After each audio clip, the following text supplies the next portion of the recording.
Om Shanti. Our pure thought for the day is, the self-sovereignty of heaven is my birthright. The self-sovereignty of heaven is my birthright. Now, some of you might be feeling like, what does this mean, right? Now, again, in order to understand this statement, it requires strong base. Okay, in Bhagavad Gita, God had said, right, I come to make you from an ordinary human being to a deity, right? So how would we have that awareness of becoming a deity, right? When we have elevated vision towards us as a deity, right? We don't even know what kind of vision I need to carry to get the feeling that I was the one, right, who was a deity one time and now I can become that again, right?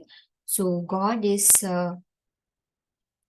giving us enough education to help us remember, okay, recollect our previous sanskars, okay, of the best parts we have played throughout the cycle of 84 births, okay, or in the 5,000 years.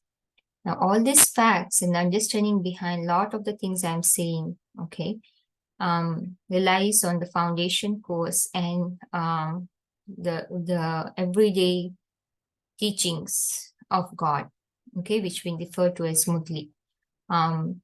So you can definitely think about it, okay, if you want to go through it.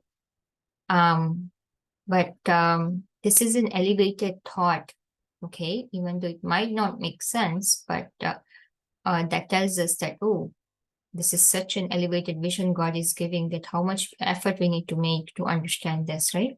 So there is an effort of understanding, okay?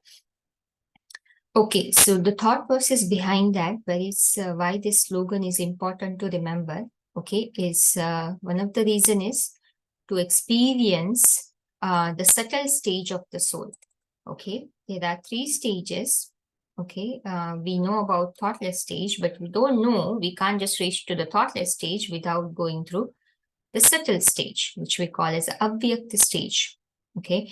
Now, we don't have so much time right now. This is not a session, right? This is just recording on the pure thought, but I want to just to bring it into your attention, okay, that fact that, okay, God is telling that, okay, first you have to go through the subtle stage. Sure. So subtle stage is, what is that? Okay, what God is defining the subtle stage in his classes, okay, in the murlis we listen every day. But in here, there is a point that I want to bring it into your attention. Okay, so you get some idea, okay, where we have to reach to basically, what does it mean, okay, to have that subtle stage. So in here, it's beautifully said, do you know the sign of which one is able to discern avyakt stage in the life of all of you? Okay, there will be uniqueness in each action, okay, so there will be uniqueness, okay, in each action. Secondly, okay, whilst they are performing every action, there will be experience of super sensuous joy, okay, from every physical sense, okay. So very important. See, if I have this too, I can say I have attained subtle stage. If I'm not attained subtle stage, I cannot go to the thoughtless stage, okay. So having that uniqueness, which means spirituality, okay, having that awareness, who am I? I'm a soul separate than this body, right? First, we have to have that awareness that soul is performing action through the body, and then we can completely go to our most elevated stage, seed form stage, or just completely engage into the soul, which is basically the thoughtless stage, okay? So uniqueness, which means reflecting spirituality in each action, okay? By performing action in the awareness of the soul, okay, and there will be experience of super sensuous joy, okay, basically experience the soul conscious happiness, which is beyond this indriyas, Okay, their eyes, features, and activity will always remain in supersensuous happiness. Remember, we talked about eyes yesterday. Okay, so the eyes, features, and activity will always remain in supersensuous happiness. You will be able to see the sparkle of uniqueness and supersensuous happiness in every action, through which you will know that they are stable in avyakt form whilst in the corporeal form. Okay, so you avyakt, which is, even though being there, you are not there. Okay, performing actions, but you are not engaged in the action. Okay, if you are able to remember that, okay, you can never be defeated by any obstacle of Maya. Okay, there is one slogan in here. It talks about, in order to attain the avyakt stage, you have been told one slogan from the very beginning. Okay, does everyone remember such an elevated slogan? Okay, remember, some of you might heard from me about Manmanabhav, right? One of the mantra God gives in Gita.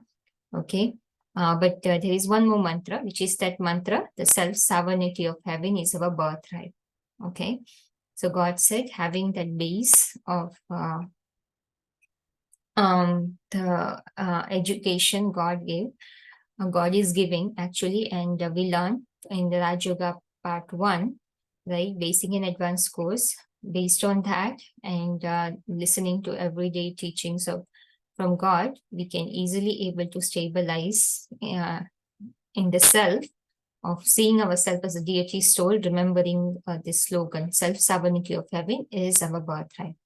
Okay, so we can cover the rest of it tomorrow. But today you can take out some time, even though if you don't even know, you have not gone through basic and advanced course. Even though you're not sure if you want to do it, that's fine. At least you can take out some time. Okay, seeing yourself as a soul. Okay, separate than this body. Again, thinking this thought, soul is dancing in happiness, sparkling that powerful rays of light all around it, and living with this elevated vision that I am a deity soul. Right now, I'm experiencing my subtle stage. Okay, having that thought, at least you are starting from somewhere, right? And then whenever you are ready, you can contact us. You will see the contact information in the description box. Okay, and then I will put this write up as in the description box as well. Okay, Om Shanti. Have a nice day.